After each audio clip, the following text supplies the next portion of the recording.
I started addressing DHS to say, what is your plan when Title 42 goes away to replace it or to be able to deal with enforcement? They're now presenting their plan to us of what they're going to do when they take Title 42 off. Their plan is to move people into the country faster. That's their whole plan.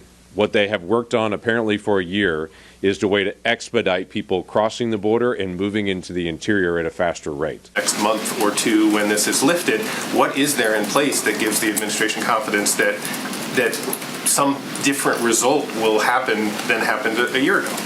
Well, I think if you look back to the spring, to the time period you're referencing, there was an effort to move those unaccompanied minors as quickly as possible out of Border Patrol custody and into facilities that were more suited for children.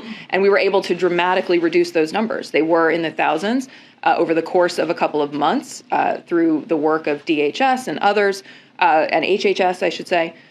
We were able to dramatically reduce those numbers, move those kids quickly out of Border Patrol custody and into the system. So I think as they talk about mass migration, they talk about how do we actually move people to the interior faster so they don't get clogged up at the border, and the images that all of you saw last summer don't occur again at the border with thousands and thousands of people. That is not a plan to help us with illegal immigration, is to actually figure out how to be able to move people across the border faster. We need solutions from this administration. They've had plenty of time to be able to look at this temporary issue of Title 42 and to actually do real enforcement. Now, DHS, in its own numbers, estimates, this DHS from the Biden administration, its own numbers estimate 1 million people will illegally cross the border within 6 weeks at the moment that they drop Title 42. They're aware of what they're about to release. They've had a year to be able to plan for it, and they've chosen not to. Last year, we had 2 million people that illegally crossed our border. It's the highest number ever recorded. If you take just the first 14 months of the Biden administration, 2.3 million people illegally crossed our border. To put that in perspective, the first 14 months of the Biden administration had as many illegal crossings as the previous 4 years of the Trump administration did combined.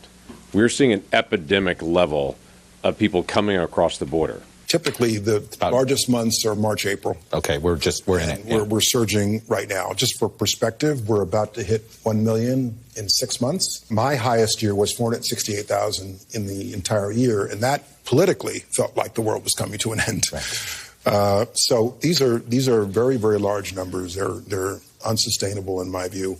You make a good point that if Title 42 is lifted, then the public health debate may move to the southern border. We're creating exactly what it was designed to do, a flood of people coming across the border.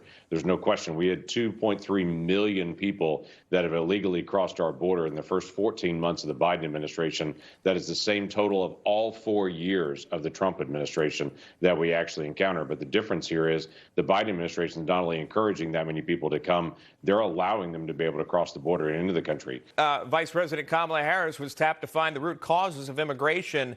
It seems as if she's received several other roles after this one.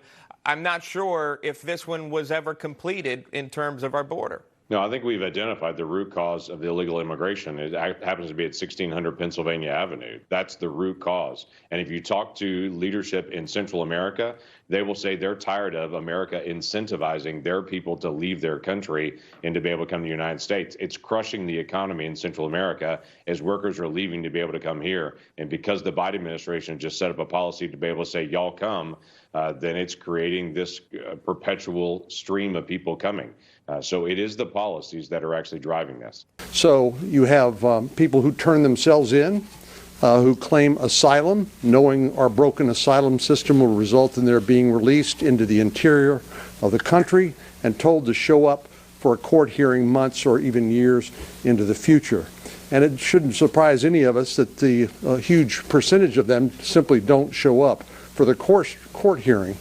And because of a failure of enforcement by ICE, they basically know that they are going to be able to stay in the United States despite the fact they violated our laws in the first place.